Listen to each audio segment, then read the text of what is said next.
Day 120. Suffering from a severe labor shortage, Nacho began plotting a ruthless raid on nearby logging camps and farms to capture prisoners for forced labor. While choosing a target, she suddenly froze, horrified at how naturally she was planning a massacre without a second thought. Memories of her days on the battlefield flooded back, realizing she enjoyed the bloodshed and the deep self-loathing that followed. How could she forget that pain? Vowing never to return to those dark days, Nacho scrapped the raid plan entirely. Witnessing an infestation erupting from the ground, Nacho immediately evacuated the civilians to safety and drafted all available combatants. Using fences as cover, the colonists formed a defensive line, tactically rotating the front line to sustain the fight efficiently.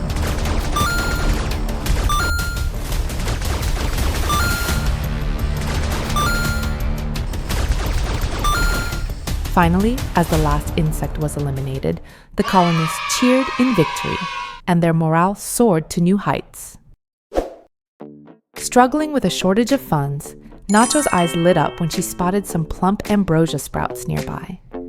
Ambrosia boosts mood without any addiction risk, making it a highly valuable commodity that sells for a great price. Beaming with a bright smile at the discovery, Nacho began harvesting the green gold right away.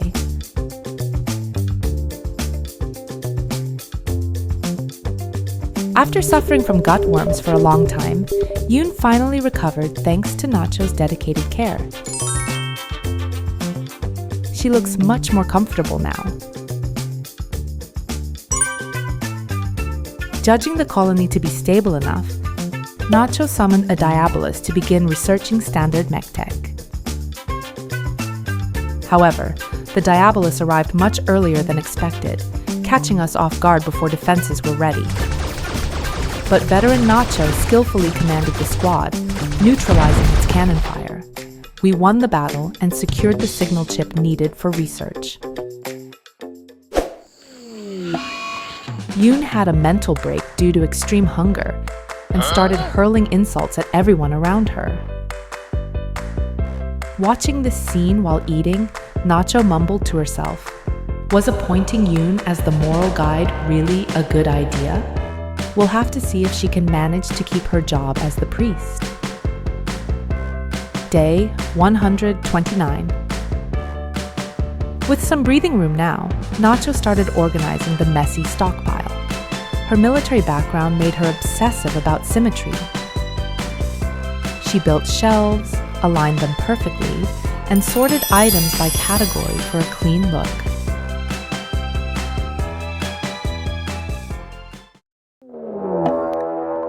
As she lay down after organizing the shelves, the roar of a dinosaur suddenly echoed in her ears. It was a Dakota raptor. They have weak defense, but are incredibly fast predators. Delay meant danger to the colony. Nacho immediately drafted everyone and went on a quick hunt to neutralize the threat. Day 130. Deciding to quit nutrient paste and cook real meals, Nacho ordered Marie to expand the freezer and relocate the dispenser.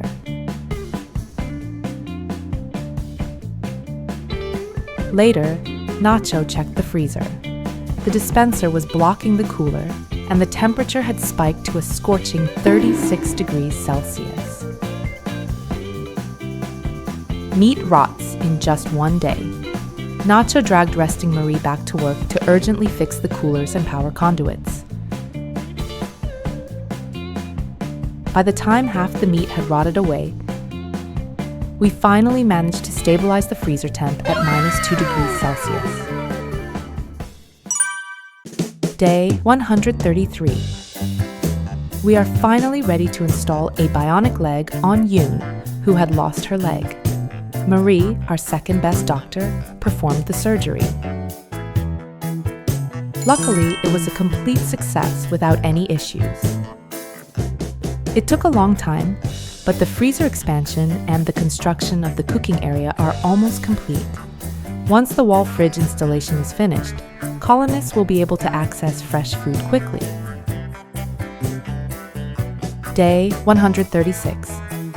The kitchen is complete. No more nutrient paste. We can finally enjoy real meals. Nacho looks extra happy cooking, seemingly delighted by the fact that she can feed her people proper food. Yune approached the sleeping Nacho. To thank her for her hard work, Yune gifted her a combat mech tail on behalf of everyone.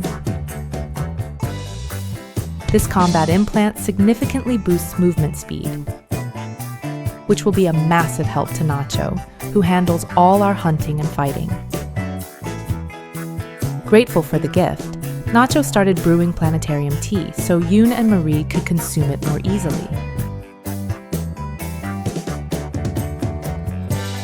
Small numbers, but big hearts in the Nacho Lovers faction. Day 137.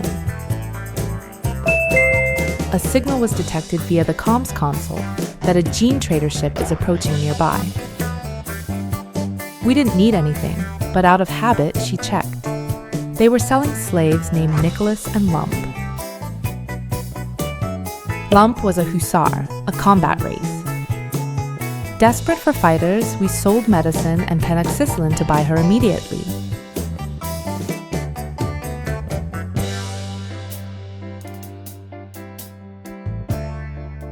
We can't arm a slave, so Yune imprisoned her to convert and recruit her properly as a full colonist.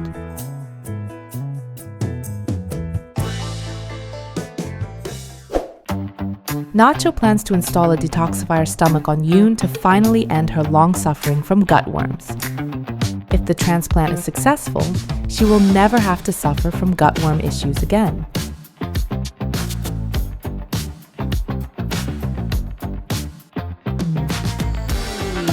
Ugh.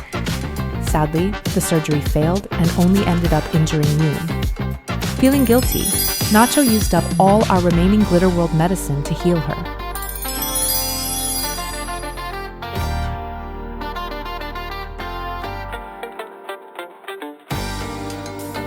A foul smell of rotting meat began to fill the air from somewhere. Due to a heat wave, the freezer temp hit 14 degrees Celsius, and the stored meat was rotting away rapidly. You're not really fine, but you just can't get into it. Suddenly, Winterburn's scream echoed from the distance. Stressed by the heat, Winterburn was screaming and smashing the multi-analyzer. It requires expensive, advanced components, so Nacho rushed to repair it. But the device was destroyed in the end. Amidst handling the heatwave chaos, we found out Yune's infection was critical and life-threatening. Nacho ordered Yune to rest until fully recovered and decided to take over her duties personally.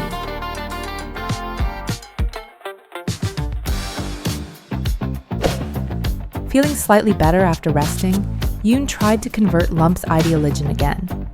Pushing herself too hard before fully recovering, she collapsed to the ground once more. Nacho stopped eating, rushed over to rescue her, and put her back in the hospital bed. Luckily, it was just exhaustion. Her immunity reached 100%, so she is no longer in critical danger. Relieved, Nacho tidied up the room and quietly left to let her rest. Day 140. The heat wave ended, but all meat had rotted. So, Nacho and Taznago went hunting Parasaurolophus for food.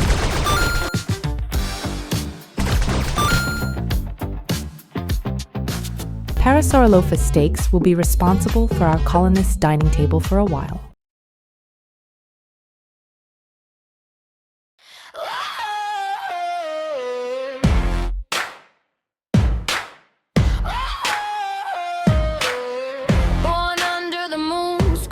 Grin, raised by whispers, claws, and skin. They